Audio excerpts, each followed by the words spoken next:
वन्दे गुरुश्रीचरणरविन्दम् गुरुकृपाघनीभूतम् प्रभुश्रीहरिनन्दनम् मम जीवन सर्वस्वं भक्त्यानौमि पुनः पुनः अजानलम्बितभुजो कनकावदातो संकीर्तनैकपितरो कमलायतास्तो विश्वाम्भरो द्विजवरो युगधर्मपालो वन्दे जगत्प्रियकरो करुणावतारो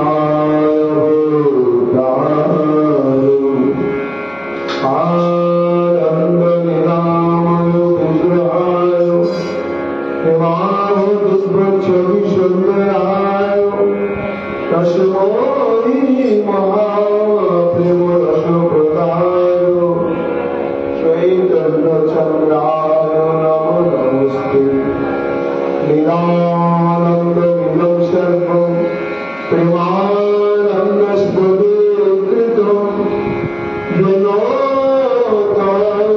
सततं वन्दे नित्यानन्दमतमगुरुम् श्रीरामस्तुपङ्कपरिजोदकृपानिधे गौरीप्रेमप्रदानाय श्रीसीतापतये नमो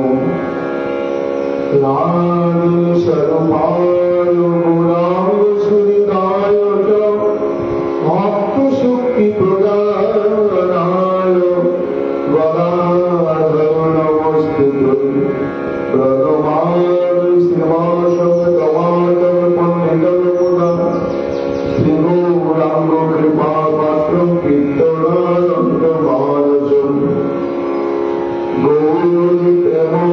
गौरीप्रेमप्रदायैव सर्वत्र समदृष्टिः ललाटसुताय च शिवन्नरहरये नमः भगवततिलकं कुण्डलाक्रान्तकाण्डं पर्याक्षं कुम्भकण्ठं सुमेधसुभगमुखं साधनदस्तुभिदं सर्वं सन्ततुभङ्गविरनुगलं वसनभूषितं वैजयन्त्यं वन्दे वृन्दावनस्तुतिमुनिसकर्तृतं ब्रह्मरूपालकेशम् नमो रवीन्द्रनिताय वेणुगानविनोदिने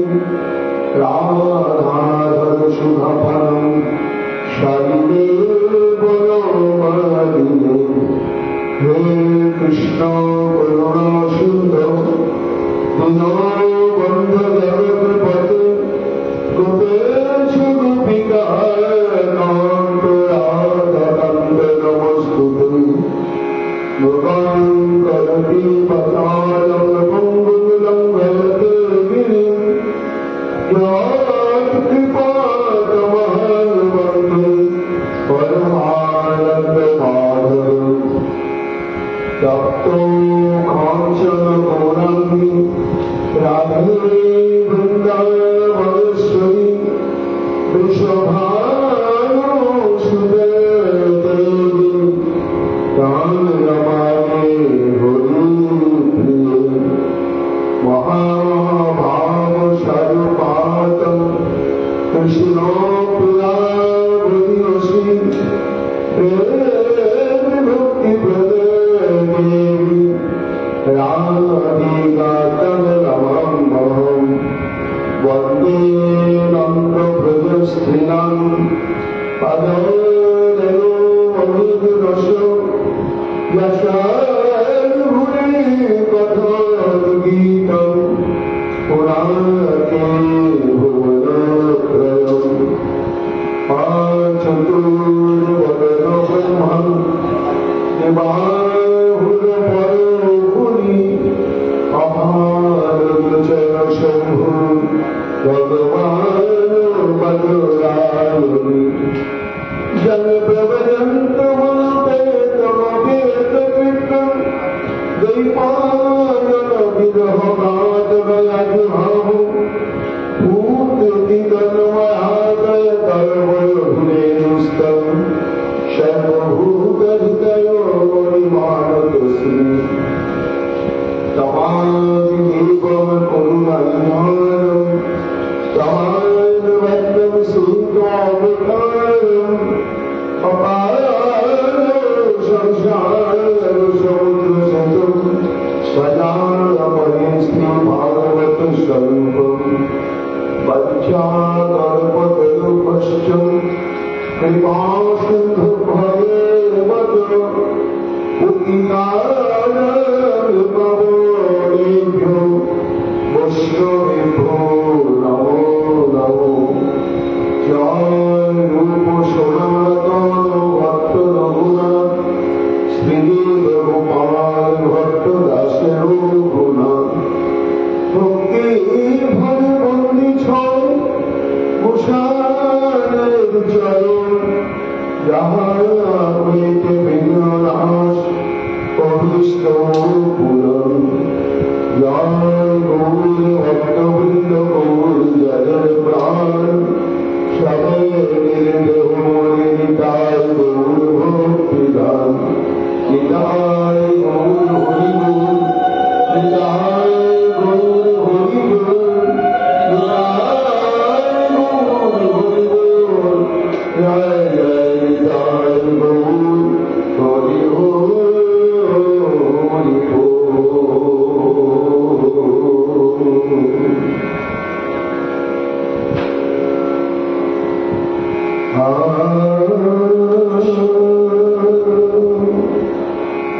আমি ভুলিয়া গৌরাঙ্গ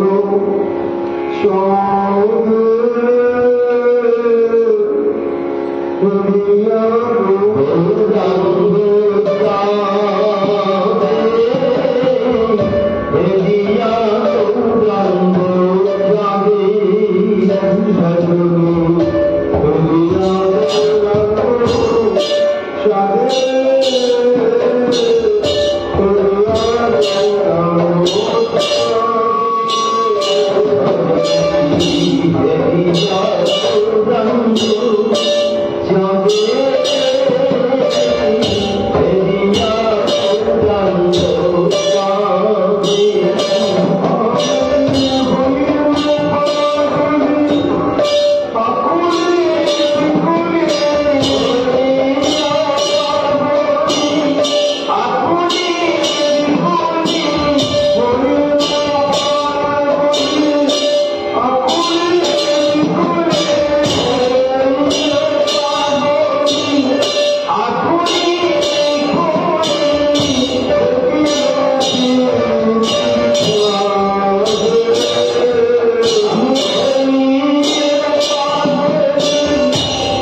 সার সর্বপুরাণ চক্রবর্তী অমল পুরাণ শ্রী শ্রীমদ ভাগবত মহাপুরাণের দশম স্কন্ধে 29তম অধ্যায়ে অষ্টাদশ সংখ্যক শ্লোক মধ্যে শ্রী ভগবান বলেছেন, পরমহংস চূড়ামণি শ্রী সুখদেব গোস্বামী মহারাজ পরীক্ষিতকে বললেন, মহারাজ, ভগবান শ্রীকৃষ্ণ গোপীগণকে তো আকর্ষণ করলেন তাদের সঙ্গে জ্ঞান বা সমাঞ্চল রক্তম মনস্কারকে তার সমাগত হলেন শত কোটি গোপী। এইবার তাদের আগমনকে কেন্দ্র করে অদ্ভুত রহস্যময় কতগুলো প্রশ্ন বাণ নিক্ষেপ করতে শুরু করলেন। বিদগ্ধ চূড়ামণি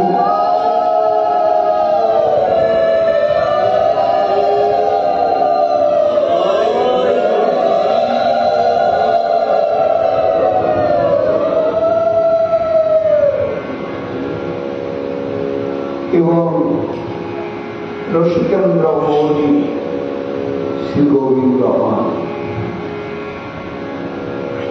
এই প্রশ্নের কারণ অনুসন্ধান করেছেন টিকাকারগণ।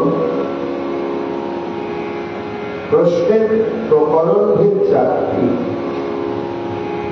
আর প্রশ্নের উদ্দেশ্য হচ্ছে 3টি।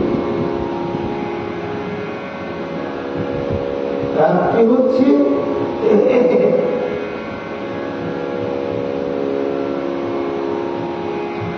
যে গোপীগণের যে প্রেম একমাত্র উচ্চকোটির প্রেম, কোন প্রকারে ধ্বংস হয় না, সেটি প্রশ্ন কালের দ্বারা জর্জরিত করে জগৎকে জানাবার জন্য ভগবান প্রশ্ন করেছেন, দেখো এই গোপী প্রেমী হচ্ছে আমাদের সাধ্য শিরোমণি। প্রাচীন কালে একটি নিয়ম ছিল যে রজকগণ যে জলাশয়ে কাপড় কাস্ত সম্মুখে একটা বকের দিকে লক্ষ্য করত, বকের দিকে লক্ষ্য করে কাপড় কাটতে চায় না। বক কালকের নেয় যতক্ষণ পর্যন্ত বস্ত্রটি শুভ্রাতি শুভ্র না হবে ততক্ষণ পর্যন্ত তারা কাস্তেই থাকে। এই যে লক্ষ্য, সেই দৃষ্টান্তই হচ্ছে সর্বদা ধ্বংস কারণে ধ্বংস রহিত এই গোপীতে। দেখো ধ্বংস হচ্ছে না, আমি ধ্বংসের কারণ ঘটাচ্ছি। এই গোপী প্রেমকে দৃষ্টান্ত সামনে রেখে আমাদের ভজনের পথে অগ্রসর হচ্ছে। এই একটি কারণ আমরা বলেছি গতকাল। দ্বিতীয় হচ্ছে বিপরীত ভাবে উদ্দীপন বা উদ্ভাবন। কেননা রসতত্ত্বে বলা হয়েছে যে দাম্পত্য সম্পর্কাত্মক প্রেমের ক্ষেত্রে নায়িকাগণেরই বাম্যভাব প্রকাশিত হয় আর নায়কগণের দাক্ষিণ্য ভাব প্রকাশিত হয়। এটা চিরচরিত। এই জন্য বাম্যভাবের অন্তরালে প্রেমিকার অন্তরে প্রেমিকের জন্য যে প্রেমটি কি পরিমাণ, তার স্বরূপ কি, এটা অজ্ঞাতই থেকে যায় প্রেমিকের কাছে। আজকে শ্রী গোবিন্দ আমার যেন নিজেই নায়িকা স্বভাব প্রাপ্ত হয়ে বাম্য স্বভাব প্রকাশ করতে লাগে, আর গোপীগণকে যেন নায়ক ভাবে উদ্দীপিত করতে লাগলেন, যার দ্বারা তাদের অন্তঃকরণে বিশ্বগুপ্ত প্রেম সেটি যেন শ্রী গোবিন্দের কাছে পরিপূর্ণভাবে অভিব্যক্ত হয়। এই জন্য আর একটি কারণ হচ্ছে যে গোপী প্রেমে গভীরতা। তিনটি কারণ ছাড়াও আবার কোন কোন মহাজন আর একটি কারণ অনুসন্ধান করে পেয়েছে। রাসলীলায় সমাগত গোপীগণকে শ্রীকৃষ্ণ অযথা প্রশ্নবারে জর্জরিত করে এই রাসলীলাটাকে যেন বিলম্বিত করে দিচ্ছিলেন কেন। এর একটা আরো রহস্যময় চতুর্থ কারণ হচ্ছে যে কৃষ্ণের সম্মুখসার রাসলীলা বাসনা, সম্মুখসার বাসনা রাসলীলা, আর রাসলীলাতে কেবল রাধিকা শৃঙ্খলা। অর্থাৎ শতকোটি গোপী থাকুক, কিন্তু রাধারানী যদি না থাকে তাহলে রাস হবে না, কখনই সম্ভব নয়। তাই শতকোটি গোপীগণ অভিসার করেছেন সর্বধর্ম লঙ্ঘন করে, কিন্তু নায়িকা শিরোমণি আমাদের রাধারানী তখনও রাসস্থলীতে এসে উপস্থিত হন নাই। এই যে রাধারানী এখনো এসে উপস্থিত হন নাই, কাজে রাধা বিহীন ভাবে শতকোটি গোপীগণের উপস্থিতিকে নিয়ে কখনো রাসলীলা সম্ভব নয়। তাই গোবিন্দ চিন্তা করলেন যে আমার ঈশ্বরী যে আসছেন, নিশ্চয় আসবেন, কিন্তু যতক্ষণ না আসছে ততক্ষণ তো রাসলীলা হবে না। যতক্ষণ উনি না আসছেন এই সময়টা আমি কি করে অতিবাহিত করব, আর চুপচাপ অপেক্ষাই বা কি করে করবো, সেটাও সম্ভব না। তাই তিনি চিন্তা করলেন যতক্ষণ পর্যন্ত নায়িকা শিরোমণি আমার রাধারানী রাসলীলাতে আগমন না করছেন ততক্ষণ পর্যন্ত এদের সঙ্গে নানাবিধ প্রশ্নবান উত্থাপন করে সময়টাকে অতিবাহিত। এই জন্যই শ্রীকৃষ্ণ গোপীগণকে উপেক্ষা ভঙ্গিময়, প্রার্থনা ভঙ্গিময় এবং উভয় প্রকার ভঙ্গিময় আর বাস্তবার্থ ভঙ্গিময়, এই চার প্রকার প্রকরণে প্রশ্ন করছে। গোপীগণ এসেছে, কৃষ্ণ কেমন? কৃষ্ণের বংশী ধ্বনিতে তাদের অনঙ্গ উদ্দীপিত হয়ে গেছে, আমন্ত্রিত হয়েছেন, তারা বুঝতে পেরেছেন শ্রীকৃষ্ণ আমাদের সঙ্গ করবার জন্য ব্যস্ত হয়ে পড়েছে। তাই তারা উদ্ভ্রান্তা, সমস্ত ধৈর্য, লজ্জা, কুল, শীল যত কিছু বিসর্জন দিয়ে একেবারে উদ্ভ্রান্তা হয়ে সমস্ত উল্লঙ্ঘন করে তারা শ্রী গোবিন্দের কাছে সমাগত হয়েছে। কিন্তু যে বংশীবটের তলে এসে উপস্থিত হলেন, দেখছে দেখিল সৌন্দর্য মাধুর্য দেখে তখন শ্রী গোবিন্দ আমার মূর্তিমান শৃঙ্গার, কি অনবদ্য রসিক তরঙ্গ তুলে দণ্ডায়মান রয়েছে। সুখমণি বলছেন, মহারাজ বলি যে গোবিন্দের জন্য গোপিকাগণ ধর্ম, ধৈর্য, লজ্জা, তুলসী, ভয় আদিকে বিসর্জন দিয়ে ছুটে এলেন। কিন্তু গোবিন্দকে দর্শন করার সঙ্গে সঙ্গে আবার ধৈর্য, লজ্জা যেন শতগুণ ভাবে তাদের উপরে প্রভাব বিস্তার করবে। তারা তখন আর মস্তকের অবগুণ্ঠনকে অপসারণ করে স্বাধীনভাবে দুটি উন্মুক্ত নয়নের দ্বারা গোবিন্দের মাধুর্য রস আস্বাদন করতে সামর্থ্য হলেন না। মনে আছে অজস্র তৃষ্ণা, কিন্তু তবু যেন লজ্জা, ধৈর্য, ভয় এসে তাদেরকে ঘিরিয়ে ধরল। কাজে স্বপ্নের জাল করতে করতে এসেছিলেন, যে একেবারে আমরা ঝাঁপিয়ে পড়বো রসের সমুদ্রের মধ্যে, অপেক্ষা করবো না। সেই রসের সমুদ্রের নিকটে এসে তারা আর ঝাঁপিয়ে পড়তে পারলেন না।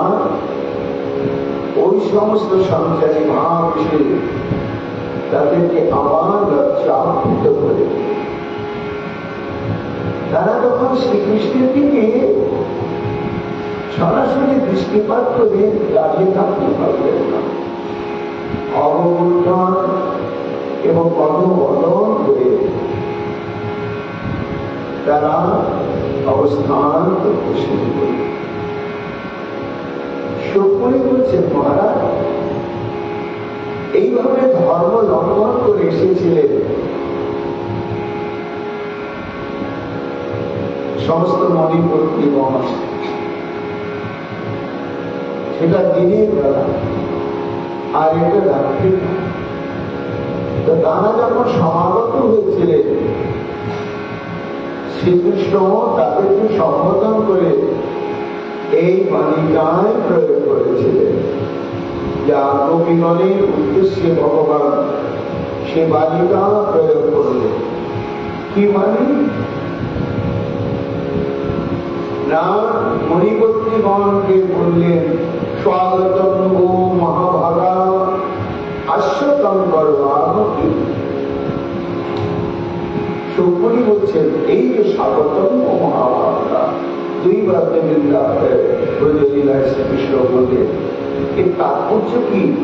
অন্যান্য কোন পরিবারকে তো বললেন না, একমাত্র মণিপত্নীগণ এবং গোপিকাবৃন্দকে। তাৎপর্য কি? এ মহারাজ বলে কি না, কৃষ্ণানুরাগের আতিশয্যে দুর্বার গতিবেগে যখন ভক্ত এইভাবে সমস্ত প্রকার ধর্মকে লঙ্ঘন করে গোবিন্দের কাছে গিয়ে আত্মসমর্পণ করে, তখনই গোবিন্দের কাছে এমন ভক্তই হয় স্বাগত জানানোর পাত্র, অভ্যর্থনার পাত্র।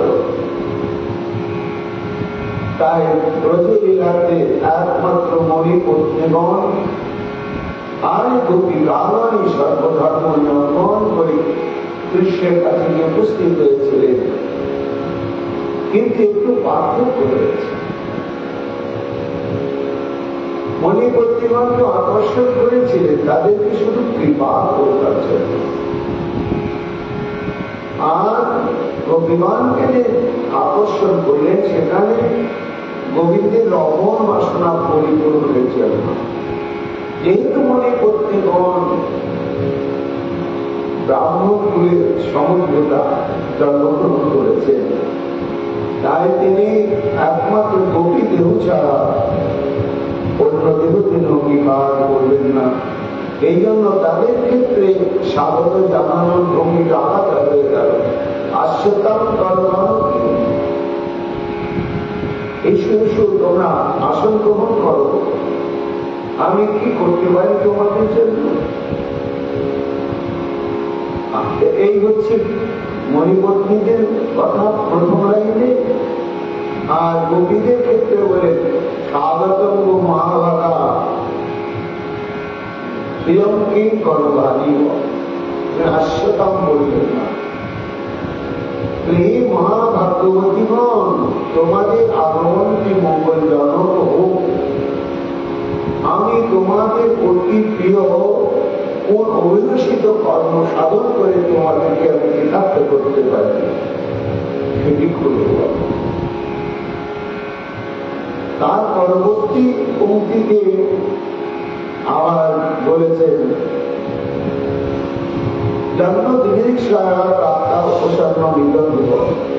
মণিপতিগণকে বললেন যে এই আমাকে দর্শন করবার লালসায় যারা সর্বধর্ম লঙ্ঘন করে আমার নিকটে আসে তাদের আগমনটা মঙ্গলজনকই হয়।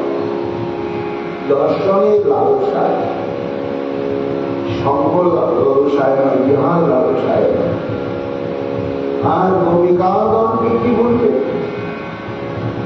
না, ব্রজসারাম অয়ক্ষতিভূত আগমন কাণ্ড। বৃন্দাবনের সব শব্দ অপ্রত্যাশিত কোন অমঙ্গল ঘটে নাই তো? তোমাদের আগমনের উচ্চ কারণে আমার কাছে অভিব্যক্তি করব। এই দুটি পার্থক্য। প্রথমে ভগবান এই যে স্বাগত মহাভাগা, এটি উপেক্ষা ভঙ্গিময় ভাব নিয়ে তাদের প্রতি এই বক্তব্যটিকে বলবে যে হে স্বাগত মহাভাগা। শোনার সঙ্গে সঙ্গে গোপীরা মাথা নিচু করেছিলেন লজ্জায়, কিন্তু কানের মধ্যে যেন কৃষ্ণের এই ভাষাগুলো কেমন বিপরীত ভাব একটা প্রকাশ করে। কি বলছে কি বলছে, প্রাণ থেকে শুনছে। কৃষ্ণ দিকে একটুখানি তাকিয়ে দেখছে, কি ওকে দেখে মনে হচ্ছে আর ওর বাচন ভঙ্গিটা শুনে মনে হচ্ছে যে আমাদের সঙ্গে ওর যে কোনো সম্বন্ধ আছে এবং আমাদের সঙ্গে ওর যে একটা সম্ভব বাসনা আছে, এই গন্ধটাই ওর মধ্যে দেখা যাচ্ছে। চেনে না, এইরকম ভাবেই যেন বলছে যে তোমরা মহাভাগ্যবতী। কেন মহাভাগ্যবতী না, তোমরা হলে এই ব্রহ্মাণ্ডে হচ্ছে মহাসতী। যেমন তেমন সতী নয়, তোমাদের সতীত্ব গুণ দেবী অনুভূতি পর্যন্ত বাঞ্ছা করে। এমন যে মহাশক্তি, তোমাদের এই সতীত্ব গুণটাই হচ্ছে তোমাদের ভাগ্যকে বাড়িয়ে দেওয়ার একমাত্র হেতু। এই জন্যই তোমরা মহাভাগ্যবতী। তোমাদের সতীত্ব হচ্ছে অনন্য সাধারণ। তোমাদের প্রতিনিষ্ঠাটি এমন প্রগাঢ় যে পর পুরুষের সঙ্গত গুণের কথা স্বপ্ন দেখো না। পর পুরুষের বাতাস যদি গায়ে লাগে তাহলে তোমরা স্নান করে পবিত্র হও। এমন তোমরা মহাসতী। আর এই সতীত্ব গুণের জন্যই তোমরা মহাভাগা, মহাভাগ্যবতী। আর তার জন্য আমারও সৌভাগ্য। কেন না, এমন যে সতীত্ব গুণে মহাভাগ্যবতী তোমরা গভীর অরণ্যে, গভীর নিশীতে সমাগত হয়েছে। তোমাদের দর্শন মাত্রেন মানব জীবনের স্বীকৃতি দ্বার খুলে যায়। কেন না, চন্দ্র দেবতা, সূর্য দেবতা পর্যন্ত তোমাদের দর্শন পায় না। এই জন্য হে মহাভাগ্যশালিনী গোপিকাবৃন্দ, আমি তো হিসাব মিলাতেই পারছি না যে স্বপ্ন দেখছি না সত্যি সত্যি দেখছি তোমরা আমার নিকটে সমাগত হয়েছ। কেননা চন্দ্র সূর্যেরও যারা দুর্লভ দর্শন, আর আমি তাদেরকে দর্শন করছি। আমি আমার জীবনকে ধন্য সার্থক মনে করছি তোমাদের ন্যায় মহাভাগ্যশালী মহাশক্তিগণকে দর্শন করে। আচ্ছা বলো তো, তা তোমরা সত্যি আমি তোমাদের ক্ষেত্রে পর পুরুষ, তাই একটা সীমানার মধ্য থেকে আমি তোমাদের কোনো উপকার সাধন করতে পারি, সম্বন্ধের মর্যাদাটাকে বজায় রেখে। এই জন্য বলছিলাম হয়তো আগমন কারণ তোমাদের এই যে আগমন তোমরা বলেছ আমার কাছে, এই গোপীগণ, তা তোমাদের সতীত্বের মর্যাদাকে অক্ষুণ্ণ রেখে আমি কি ধরনের সেবা ভাব অবলম্বন করলে আমি নিজেও ধন্য হতে পারি এবং তোমাদেরও বাসনা পূরণ হয়। হে গোপীগণ বলে বলো, সম্ভ্রম নিয়ে এমন ভাবে বলছে। গোপীগণ শুনতে শুনতে বিচার করছে, কি সব যেন উল্টেই গেল, আমাদের সঙ্গে যেন চেনেই না, আপনি আপনি করে কথা বলছেন। ইস, তাহলে কি আমার বাঁশিটা ভুল শুনেছি? বৃন্দাবনে তো এছাড়া তো বাঁশি বাজায় না। তা এই যে বাঁশি আকর্ষণে আমরা ছুটে আসতে বাধ্য হলাম, কিন্তু যদি এই পরিণাম হয় তাহলে এখানে যতক্ষণ থাকবো ততক্ষণ আমাদের চন্দ্রনাথ পাহাড়টা বাড়তেই থাকবে। তাই তখন কোন কোন গোপী পরস্পর বলাবলি করছে, এই চন্দ্রনাথ ফিরিয়েই যায়। কোন কবি বলছে কি করবো, উপেক্ষা করুক আর আদরই করুক। এ মন প্রান্ত তাকে সমর্পণ করে দিয়েছে। সমর্পিত মন প্রাণ তিনি নিজে বলে দেখো, সমর্পিত মন প্রাণ তিনি যদি গ্রহণ না করেন, তার কাছে থেকেও যদি তাকে সেবা করার সৌভাগ্য থেকে বঞ্চিত থাকতে হয়, তাহলে ঘরে গিয়ে আমরা তো কৃষ্ণ কৃষ্ণ বলে নীরবে কাঁদতে পারব এই বঞ্চিত হৃদয়টা নিয়ে। আর এখন যদি কেউ গ্রহণ করবেন না, আর ঠিক আমাকে সঙ্গে তাদের একটা প্রেমী সম্পর্ক কথাটা আর বোঝা যাচ্ছে না, তারপরে দৈবক্রমে যদি আমাদের পরিবার বর্গের লোক শেষ রাত্রে দিকে আমাদের না থেকে বুঝতে বেরোয়, তাহলে তো আমাদের চরিত্রে একটা কলঙ্কের অপবাদ করে যাবে, একটা নিরাশার অন্ধকার গঙ্গাগণের অন্তঃকরণে আচ্ছন্ন। তখন তারা বারবার ওই সব রোগে ফিরে যাওয়ার জন্য চিন্তা করে রোগের দিকে দৃষ্টিপাত করছে। যখন রোগের দিকে দৃষ্টিপাত করছে চতুর শিরোমণি, তখন তাদের রোগের দিকে দৃষ্টিপাতকে উপলক্ষ করেই তখন বললেন, তোমাদেরকে দেখে মনে হচ্ছে যে বৃন্দাবনে বা ব্রজে বা গোকুলে কোনো কিছু ভয়ঙ্কর বিপদ সমুপস্থিত হয়েছে। তাছাড়া তোমরা এইভাবে উদ্ভ্রান্তা হয়ে আমার কাছে ছুটে এসেছে, লেফেলে হয়ে কেউ অন্তর্বাস করেছে, ছায়াটা পড়েছে, শাড়ি পরা হয়, চলে এক চোখে কাজল আর এক চোখে পড়া হয়, এক কর্মে কুণ্ডল আর এক কর্মে কুণ্ডল পড়া হয়।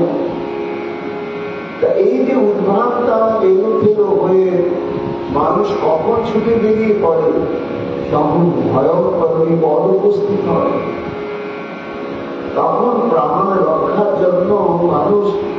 ওইভাবেই বেরিয়ে পড়ে। তা তোমাদের এই বেশভূষা আর উদ্বিগ্ন ভাব দেখে আমার মনে হচ্ছে ব্রজস্বা রামায়ণ কঠিন। তোমাদের বৃন্দাবনের মনে হচ্ছে কোন একটা দুর্দৈব অমঙ্গল করতেছে।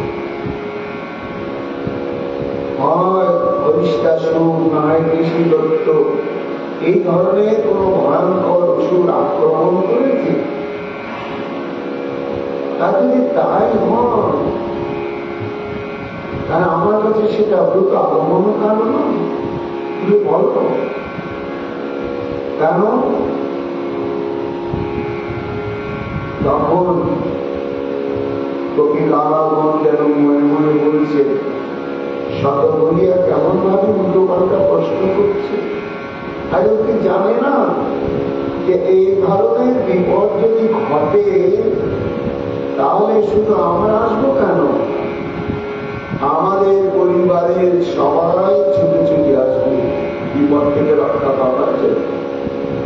কিন্তু আমরা তো কেবল গৃহিণী এসেছি, আর তো কেউ আসেনি। কি করে বলছে? তারপর শিরোমণি গোবিন্দ আমার বলছে, বলো না, দেখো এই বিপদ থেকে উদ্ধার করা আমার স্বভাব। তোমাদের মনে আছে তো দেবরাজ ইন্দ্র যখন রুষ্ট হয়ে ভয়ঙ্কর ভাবে 7 দিন 7 রাত একেবারে বর্ষণে সমগ্র বৃন্দাবনকে প্লাবিত করে সবার জীবনকে বিধ্বস্ত করে দিয়েছিল, তখন তো সবাই ছুটে আমার কাছে এসেছিলেন। দেখো আমার কাছে ছুটে এলে যে রক্ষা করি, এটা আমার চিরকালের স্বভাব। তখন আমি গিরিগোবর্ধনকে ছাত্রের মতন অঙ্গুলি অগ্রভাগে ধারণ করে সবাইকে রক্ষা করেছিলাম। নিশ্চয় তোমাদের মনে আছে। গোপীগণ একটু ঘোমটা ফাঁকে তাকাচ্ছে, তাকানোর মধ্যেই যেন ভাষা। ওই রকম যদি বিপদ হতো তাহলে আমাদের অভিভাবক মানুষ আসত, কিন্তু আমার কাছে না, আমরা একাই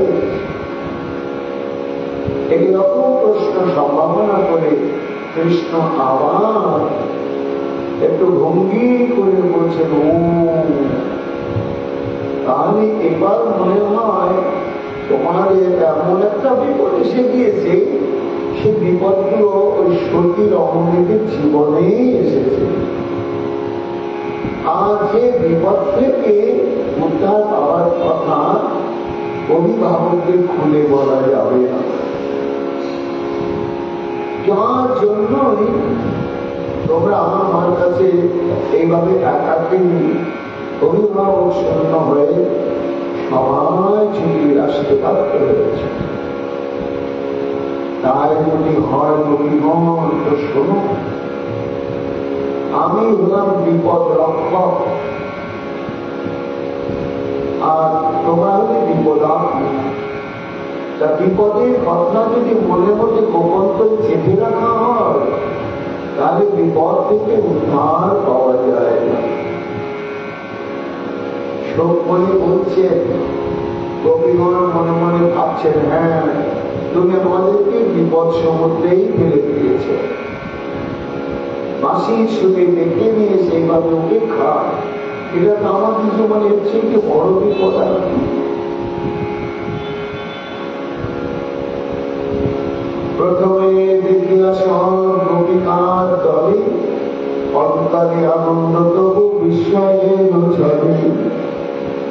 জিজ্ঞাসা করেন কৃষ্ণ ব্যস্ততা পাইয়া, যেহেতু আসিলে হেতা দলবদ্ধ হইয়া। বলো বলো মহাভাগ্যবতী তোমরা সকলে, তোমাদের আগমন হয়তো কুশলী। আলু থালু বেশ দেখি সমাকার, রোগীর বিপদ সরিয়ে মন উদাহরণ। গোবিন্দ বলছেন যে তোমাদের এই বিপদের সম্ভাবনা চিন্তা করে আমিও খুব ভেঙে পড়েছি, তোমাদের জন্য কিছু আমাকে করতেই হবে। তাই বলো তারা প্রিয় কিমা করিতে পারি, তোমরা সত্যি সেদিকে ধর্ম হইবে আমার। যদি বলো যে তোমার আমাদের এত উপকার করার জন্য ছটফটানি কেন, কারণটা হচ্ছে তোমরা হচ্ছে মহাসতী, তো তার এই সতীগণের একটুখানি উপকার করা, সেবা করার সৌভাগ্য পাওয়া মানে এটা সাধারণ মানুষের জীবনের দুর্লভ এবং মহাস্বীকৃতির কথা। তাই তোমাদের মতো মহাসতীগণের যদি একটু সেবা করতে পারি, উপকার করতে পারি, তাহলেও যেন আমার এই বৃন্দাবনের উপজন্মটি সার্থক হবে।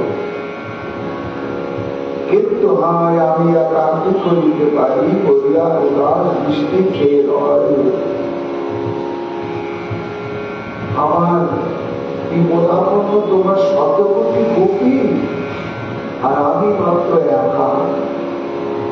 একাই আমি কি করে তোমাদের জনে জনে প্রত্যেকের আপন আপন বিপদ থেকে মুক্ত করবো, যেমন একটা চিন্তায়। এই বলে গোবিন্দ তাকাচ্ছে, গোপিকা তাকে ভাবছে বহু কষ্ট পাচ্ছে। তখন সুখমণি বলছে, মহারাজ প্রার্থনা ভঙ্গিময় ওই একটি বক্তব্যের মধ্যে দুরকম প্রার্থনা, যেন আমি অপেক্ষা করেছিলাম তোমাদের আগমনের জন্য, আর তোমাদের সর্বধর্ম উল্লঙ্ঘন করে আমার কাছে সমাগত হয়েছ, এটাই মানব জীবনের সব থেকে শ্রেষ্ঠ সুমঙ্গল। যে সর্বধর্ম উল্লঙ্ঘন করে কৃষ্ণ বিদ্যার্থে যারা এইভাবে ছুটে এসে শরণাগত হয়, তাদের আর কোন অমঙ্গল থাকে না।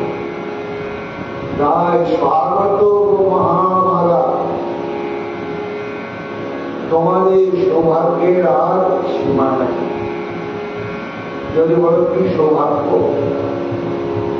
না কোটি কোটি কোটি কোটি কোটি কোটি জন্মের সংসার চক্রে ভ্রমণ করতে করতে কোন কোন জীবের অন্তঃকরণে কৃষ্ণকে সেবা করবো, কৃষ্ণকে সুখী করবো, প্রসন্ন করবো, এই বাসনা হৃদয় হওয়াটাই হচ্ছে মহাভাগ্য।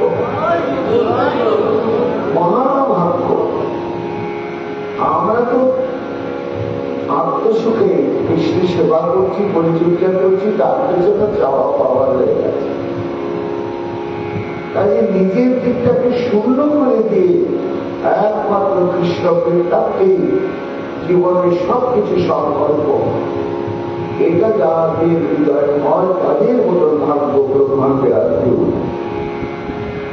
তা এই যে তোমরা দেহধর্ম, গেহধর্ম, বেদধর্ম, কর্ম, ধৈর্য, লজ্জা, আত্মসুখ, মর্ম সব পরিত্যাগ করে আমার বৃত্তাকে তোমরা এসেছ, এই মহাভাগ্য। মহাভাগ্য। আর এই ভাগ্যের মধ্যে আরো মণিকাঞ্চন চোখ লেগেছে। কিভাবে? এই দেখো শরৎকাল। 6টা ঋতুর মধ্যে ঋতুরাজ হচ্ছে বসন্ত, আর ঋতুরানী হচ্ছে শরৎ। তার ঋতুরাজের চাইতেও ঋতুরানীর মহিমা অধিক। সেই শরৎ ঋতু, তাতে আমার পূর্ণিমা, তোমাদের কত ভাগ্য করো, তাতে আমার মহাপুণ্যশলীলা এই শ্রী যমুনা পুরী। আমার দেখো দেখো গোপিকাগণ, তোমাদের ভাগ্যকে অভিনন্দন জানাবার জন্যই যেন শরৎ ঋতুর সঙ্গে সঙ্গে বাকি 5টা ঋতু এসে উদয় হয়েছে তোমাদের সেবা করবার জন্য। আমার দেখো কালাকার ভুলে গিয়ে ঋতুর সমস্ত কুসুম এমন মধু ভরা হয়ে প্রস্ফুটিত হয়েছে, আর তোমার সৌগন্ধে সমগ্র যমুনা পুরী, সুবিস্তৃত যমুনা পুরীকে আমোদিত করে তুলেছে। তাতে আমার লাখে লাখে মাতাল ভ্রমণগণ এমন গুঞ্জার তুলে কুসুমতী কুসুমান তাদের মতো পান করে ছুটছে, যে গুঞ্জন ধ্বনিকে নায়ক নায়িকার অন্তরের বিলাস বাসনাকে উদ্দীপিত করে তোলে। কত সৌভাগ্য তোমাদের বলো। আমার কাছে তাকে কি হচ্ছে, একটি নয় দুটি নয়, শত শত মধুকণ্ঠ কোকিলের পঞ্চম দানে নায়ক নায়িকার অন্তরে সম্ভব রসে যেন উদ্দাম জোয়ার আসছে। কুসুমের গন্ধ অঙ্গে মেখে মৃদু পবন সঞ্চারিত হচ্ছে। আর তাতে আবার তোমরা কেমন না, কোটি কোটি কন্দর্প দমনকারী এবং মুনিগণ মোহনকারী তোমাদের পবিত্র যৌবন। কেমন যৌবন না, নারীর যৌবন ধর্মাচ্ছে কৃষ্ণ অনুক্ষণ, সে যৌবন বিরোধী চাই। আজ তোমরা সেই যৌবন সম্পদে সম্পদশালিনী বা করে আমার এই সম্ভব যার জন্য তোমাদের অন্তঃকরণে লালসা দিয়েছে। আর দেখো ভূমিকারণ, তোমরা যে ছুটে এসেছো এরকম ভাবে শুধু তাই নয়, আমিও দেখো ব্রজরাজ রঙ্গন আমার রাজ প্রসাদ পরিত্যাগ করি, সুখ শয্যা পরিত্যাগ করি,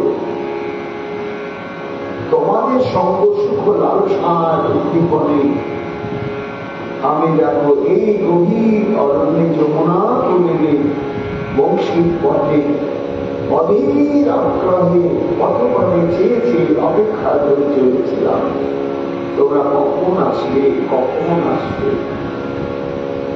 আজ তোমরা সমাগত করেছ। এই জন্য মানব জীবনের সার্থকতা যখন সর্ব মনোবৃত্তি সর্ব ইন্দ্রিয়ের দ্বারা ভগবানকে সুখী করার জন্য স্পৃহা অন্তরে যাবে, সেটাই মহাভাগ্য। এই জন্য হে ভাগ্য প্রতিগণ, তোমাদের এই আগমনটা চিরকালের জন্যই মঙ্গলময় হয়েছে। কেননা আমাকে পাবার পথে জাগতিক মানুষের দৃষ্টিতে যত অমঙ্গলটা, সব অমঙ্গল করে সুমঙ্গলে পরিণত হয়। কেউ যদি আমার জন্য আমার দিকে ছুটে আসে, তো তোমরা তাই এসেছ। এই জন্য স্বাগতম মহামারা প্রিয়ঙ্কির করবানি বল, আমি তোমাদের প্রিয় কি আচরণ করবো তাহলে বলো। যদি বলো কি প্রিয় আচরণ করবো না, তোমরা যে উদ্দেশ্যে এসেছিল তার মধ্যে অনেক রকম রসের বৈচিত্র্য আছে। তোমরা কি আমার সঙ্গে রাসবিহারের উদ্দেশ্য নিয়ে এসেছ? তাই যদি হয় তাহলে তোমাদের প্রিয় বিলাস রাসবিহার আমি নিশ্চয় পূরণ করব। যদি বলো না শাম, আমরা বনবিহার কামনা নিয়ে এসেছি, তাও যদি হয় তাহলে দ্রুত আগমন কারণ, তাহলে আমি মনোবিহার করবো তোমাদেরকে নিয়ে, নানা রস পরিবেশন করতে করতে তোমাদের বাসনা পূরণ করি। যদি বলো না না রাসবিহারও নয় বনবিহারও নয়, আমরা যমুনার জলবিহার বাসনা নিয়ে এসেছি। চতুর্দিক কমলে আচ্ছন্ন নীল যমুনার জল, যা সর্বক্ষণ সুগন্ধি কদমের কমলের পড়া জলে পড়ে পড়ে যমুনার জলকে সুগন্ধিত করে রেখেছে। সেই আমাকে নিয়ে তোমরা প্রমাণ করে বিহার করবে। প্রিয়কে করবানি বর্তমানে কি প্রিয় কাছে রাসবিহার না বনবিহার না জলবিহার না আর আমি সমস্ত বাসনায় তোমাদের পূরণ করব সন্দেহ নয়। কিন্তু আমার দুর্ভাগ্য যে আমি একটু বুঝতে পারিনি যে তোমরা এইভাবে আমার কৃতজ্ঞার্থ করবার জন্য আসছো। যদি জানতাম কি হতো জানো, গোপিকার বনহেরি সুখে হরি আকুশরী হাসি হাসি কহে সে বচন এসো এসো ভাগ্যবতী যত বড় যুবতী হইল তো শুভ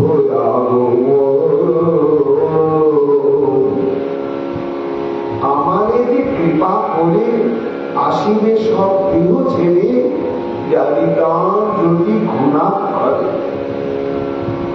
এইভাবে তোমার সমস্ত ধর্মকে পাপ পদে ঠেলে যে সত্যি সত্যি আমার কৃতজ্ঞ করবার জন্য আমার কাছে ছুটে আসবে, এটা যদি ঘুণাক্ষরে আমি জানতে পারতাম তাহলে কি করতাম জানো কবিতার মন?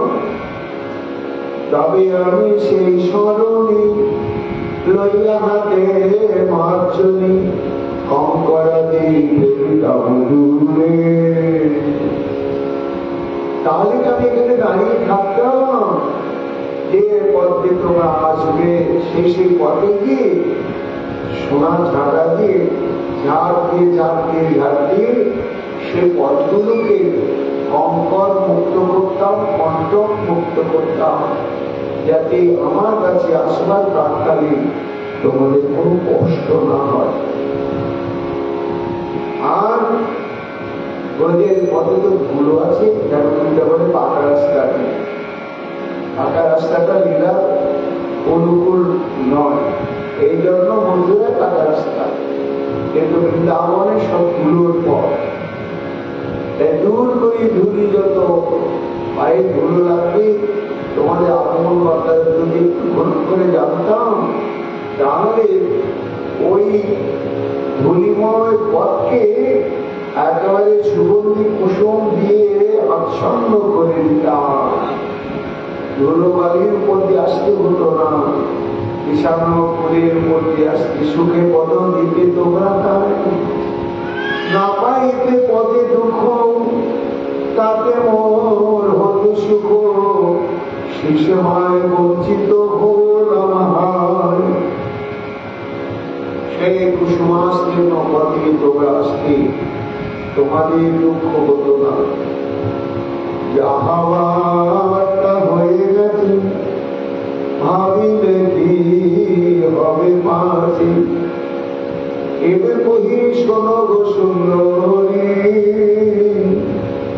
যদি সর্বোপরি করি আইলে পাশে আমার, তবে তোমরা ভাগ্যবতী নারী।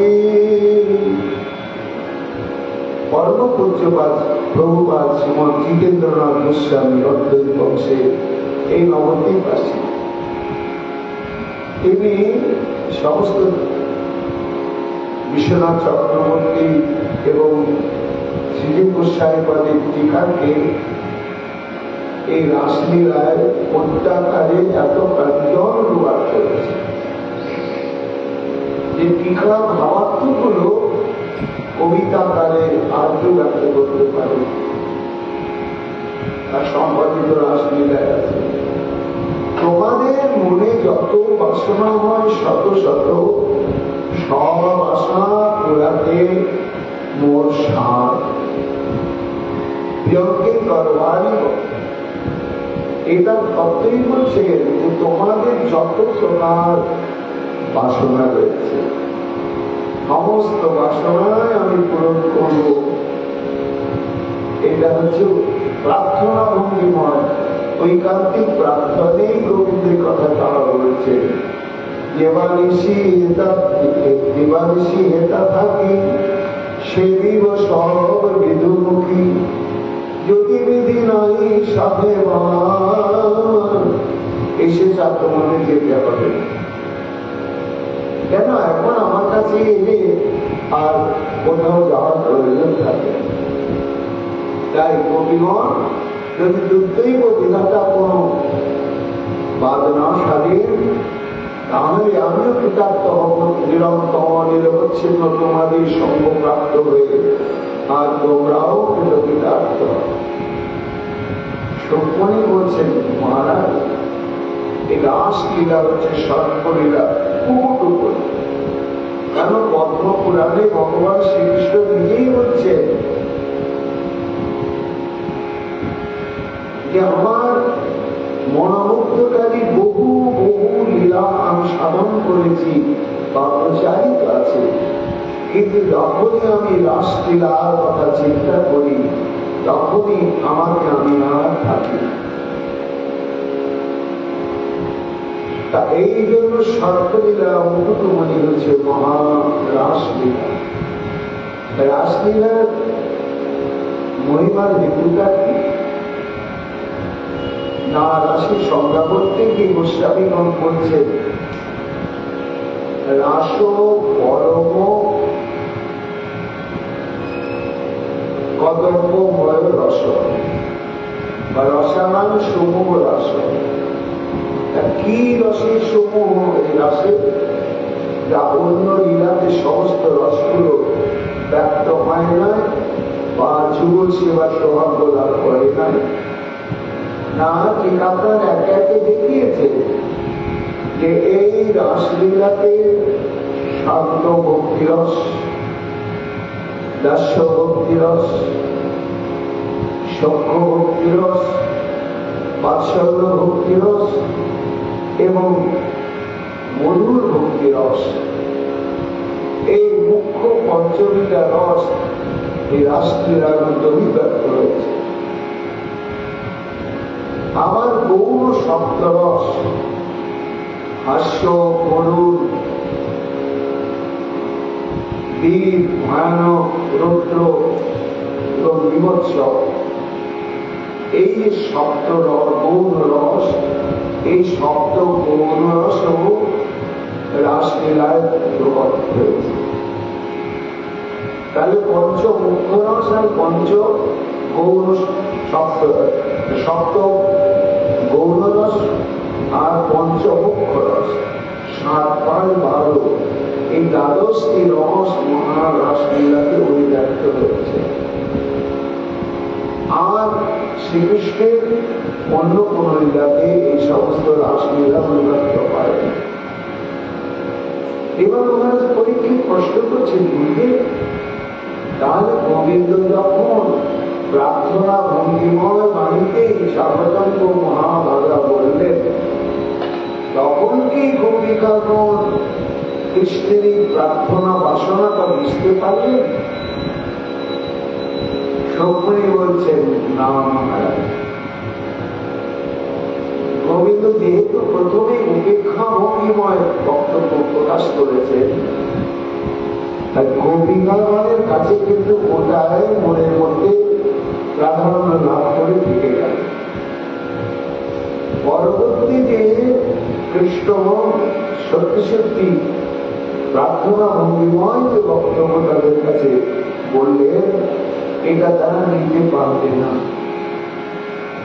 ওই উপেক্ষা করলেন এটা তাদের মনের মধ্যে বিহার করতে লাগে তারা অধবদলে চালিয়ে থাকে আবার কিছু কিছু গোপীগণ উদাস হয়ে এদিক ওদিক আকাশের দিকে যাইতে শুরু করলেন এই যে প্রার্থনা ভঙ্গি গোপীরা বুঝিল পূর্ব উপেক্ষা অর্থ সত্য কে পারিল এই তো ভাবে নব দেখি কথা কয় চিত্ত হলে বংশিল তাহলে আমি আর দাঁড়াই তারা তখন অধবনে চিন্তা করতে লাগলেন কি বলছে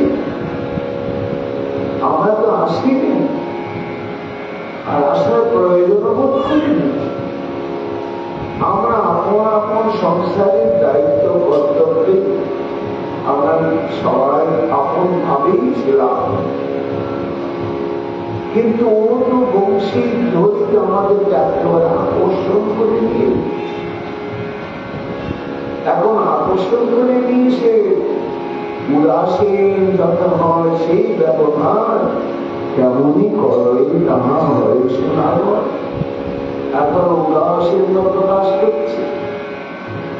একটি কাশনের দৃষ্টান্ত দেওয়া যেতে পারে না? একটা দৃষ্টান্ত আছে এরকম, এক ব্যক্তি বাড়িতে বিশাল 56 ভোগের আয়োজন, 56 ভোগের আয়োজন আর 36 ব্যঞ্জনের আয়োজন, ভোগরাগ হবে। আর পাড়ায় পাড়ায় একেবারে হাত জোর জোর করে বাড়িতে গিয়ে নেমন্তন্ন করে এসেছে, আমি প্রচুর আয়োজন করেছি, সবাই হবে আপনাদের নেমন্তন্ন। যদি নেমন্তন্নের দিন আত্মীয় 10-20 জনের বাড়িতে উপস্থিত সবাইকে নিয়ে আসবে, আর আমি এত আয়োজন করেছি, আপনার অন্তত পক্ষে সকাল থেকে কিছু ভোজন করবেন না বা রাত থেকে কিছু ভোজন করবেন না। তার ধন্যতা আর তার এই সংবাদে সবাই তো মনে মনে ভাবছে যা একটা উৎসবের নিমন্ত্রণ আমরা পেলাম। এখন যথা সময়ে কেউ রাত্রেও কিছু খায় না, কেউ সকাল থেকে কিছু খায় না, 56 ভোগ বলে কথা। তারপরে দুপুর হতে আমাদের সবাই স্নান টান করে বেশভূষা করে সেই গৃহকর্তার ঘরে উপস্থিতি দেখছে কোন উৎসবের গন্ধই নাই, কোন চিহ্নই নাই। এত বড় একটা আয়োজন, সেখানে তো বিশাল আরম্ভ থাকবে, কিছুই দেখা যাচ্ছে না, শুনশান। তখন তার তো হতভম্ব দুপুরবেলা ক্ষুধায় কাতর হঠাৎ গৃহস্বামী বেরিয়ে পড়েছে। বেরিয়ে পড়ে ওদেরকে দেখে যেন একবারে আশ্চর্য হয়ে গেছে, এতগুলো মানুষ ভর দুপুর বেলা আমার বাড়িতে কেন এসেছে? এইরকম মানে বিস্মিত হয়ে সবার দিকে তাকাচ্ছে। কবি কামাগণ বলছেন, ভাই আমাদের দশা হলো তাই। আমরা তো ভাবেছিলাম এমন নিমন্ত্রণ করলে তৎ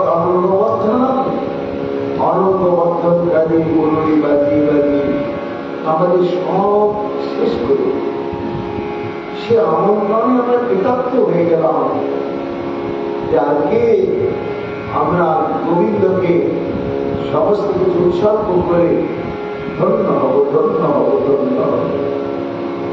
কিন্তু এখন এমন উদাসীন যেন আমাদেরকে চেনেনি না, কেউই নয়, এবং অবাঞ্ছিত ভাবে যেন আমরা এসে তার কাছে উপস্থিত হয়েছি। হায় হায় পরিণাম কি হবে, কোন উত্তর না দিয়ে একবার কাতর হয়ে কোন কোন কবি গোবিন্দের দিকে তাকাচ্ছে, আমার তাকাচ্ছে বৃন্দাবনে। ভগবান তাদের কাছ থেকে উত্তর প্রাপ্ত হলেন না।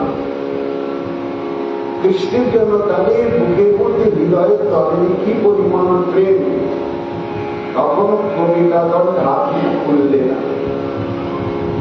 যখন হৃদয়ে দ্বার উন্মুক্ত করলে না, তখন আবার শ্রীকৃষ্ণ পরবর্তী আরেকটি প্রশ্নবান ছুড়ে দিলেন। এইবার সেই প্রশ্নবানের কি তাৎপর্য মহাপ্রভু কৃপায় আগামীকাল আমরা শ্রবণ কীর্তন করব। এখনকার মতো ভাগবতী কথা আমাদের এইখানেই বিশ্রাম লাভ করছে।